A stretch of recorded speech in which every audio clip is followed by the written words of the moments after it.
കേരള സംസ്ഥാന വ്യാപാരി വ്യവസായ സമിതി കടുത്തുരുത്തി ഏരിയ സമ്മേളനം നടന്നു. ഏരിയ പ്രസിഡന്റ് രാജേഷ് മൂലയിൽ അധ്യക്ഷത വഹിച്ചു. സംസ്ഥാന എക്സിക്യൂട്ടീവ് കമ്മിറ്റി അംഗം ബിജു വർക്കി സമ്മേളനം ഉദ്ഘാടനം ചെയ്ത് സംസാരിച്ചു. ഞങ്ങൾക്ക് ആഗ്രഹിക്കുന്നത് മിക്കവാറും കോട്ടയം ജില്ലയിൽ തന്നെ സംസ്ഥാന സമ്മേളനം വരുമെന്നുള്ള പ്രതീക്ഷയിലാണ് ഞങ്ങളുടെ സംസ്ഥാന കമ്മിറ്റി ഇപ്പോൾ മുന്നോട്ട് പോയിക്കൊണ്ടിരിക്കുന്നത്. തീരുമാനം 2-3 ദിവസത്തിലുണ്ടാവും. അത്തരത്തിൽ കോട്ടയം ജില്ലയിലെ ആദ്യത്തെ ഏരിയ സമ്മേളനമാണ് നാം ഇവിടെ ആരംഭിച്ചിരിക്കുന്നത്. നമ്മുടെ സമ്മേളനത്തെ സംബന്ധിച്ചിടത്തോളം ആമുഖമായി പറയുകയാണെങ്കിൽ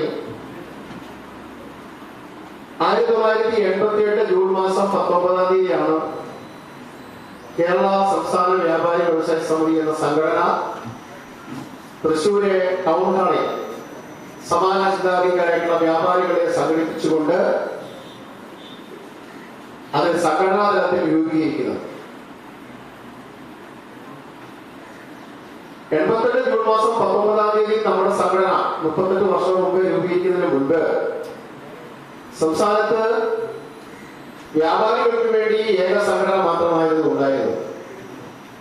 കേന്ദ്ര ഗവൺമെന്റിന്റെ ചെറുകിട വ്യാപാരികളോടുള്ള അവഗണനയും വൻകിട കോർപ്പറേറ്റുകൾക്ക് വേണ്ടി നിലകൊള്ളുന്ന നയവും ഓൺലൈൻ വ്യാപാരത്തെ പ്രോത്സാഹിപ്പിക്കുകയും GSTയിലെ അപാകതകൾ പരിഹരിക്കാത്തതും കടുത്ത അവഗണനയാണെന്ന് അദ്ദേഹം പറഞ്ഞു. സ്വാഗത സംഘം കൺവീനർ KK ബാബുരാജ് സ്വാഗതം പറഞ്ഞു. കടുത്തുരുത്തി മാർക്കറ്റിലെ ശോചനീയാവസ്ഥയും മാലിന്യ പ്രശ്നങ്ങൾക്കും അടിയന്തരമായി പരിഹാരം കാണണമെന്ന് സമ്മേളനം പ്രമേയത്തിലൂടെ ആവശ്യപ്പെട്ടു. മുഖ്യപ്രഭാഷണം ജില്ലാ പ്രസിഡന്റ് ഔസേപ്പച്ചൻ തകിടിയേലും സംഘടനാ റിപ്പോർട്ട് ജില്ലാ സെക്രട്ടറി ജോജി ജോസഫും പ്രവർത്തന റിപ്പോർട്ട് ഏരിയ സെക്രട്ടറി ബേബിച്ചൻ തയ്യിലും അവതരിപ്പിച്ചു.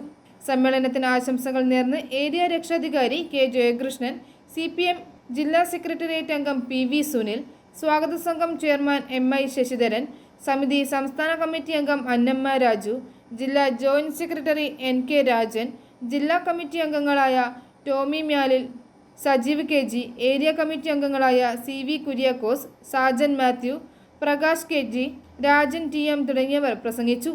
യോഗത്തിൽ മുതിർന്ന വ്യാപാരികളെ ആദരിച്ചു. 2026-2029 വർഷത്തേക്കുള്ള ഭാരവാഹികളായി പ്രസിഡന്റ് രാജേഷ് മൂലയിൽ, സെക്രട്ടറി ബേബിച്ചൻ തയ്യിൽ, ട്രഷറർ പ്രകാശ് KGയും 25 അംഗ കമ്മിറ്റിയും തെരഞ്ഞെടുത്തു. i4 news, Ettumanoor.